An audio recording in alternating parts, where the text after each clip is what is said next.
हाय दोस्तों, आप सबके लिए मैं एक अच्छी कहानी लाई हूँ।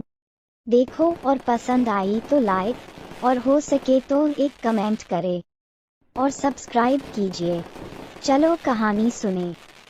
ब्यूटी एंड द बीस्ट की कहानी। एक अमीर व्यापारी की 3 बेटियां थीं। छोटी वाली को लिटिल ब्यूटी कहा जाता था। वह सबसे बुद्धिमान और सबसे सुंदर है। एक दिन व्यापारी शहर गया।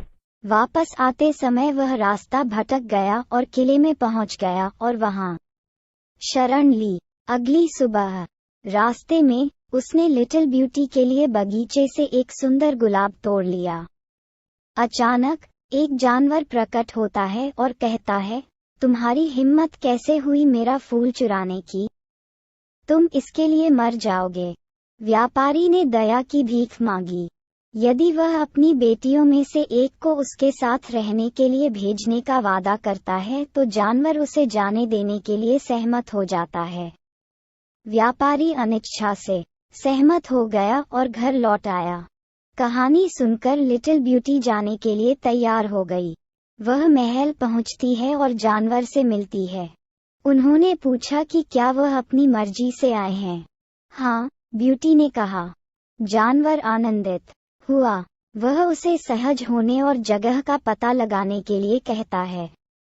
लिटिल ब्यूटी अपने लिए किताबों और संगीत वाद्ययंत्रों से सुसज्जित एक खूबसूरती से सजाए गए कमरे को देखकर आश्चर्यचकित रह गई। वह बहुत खुश थी। लिटिल ब्यूटी जानवर के साथ रहना शुरू कर देता है। वे एक दूसरे की साथ बिताने का आनंद लेने लगे। 3 महीने बीत गए। एक दिन लिटिल ब्यूटी अपने पिता से मिलना चाहती थी। जानवर सहमत हो गया, लेकिन उसने उससे 1 सप्ताह में वापस आने का वादा किया। लिटिल ब्यूटी मान गई और खुशी खुशी अपने पिता के घर चली गई। जल्द ही सप्ताह खत्म हो गया। ये कुछ देर के लिए रुका, लेकिन एक रात उसे सपना आया कि जानवर ने उसे खो दिया है और वह मरने वाला है।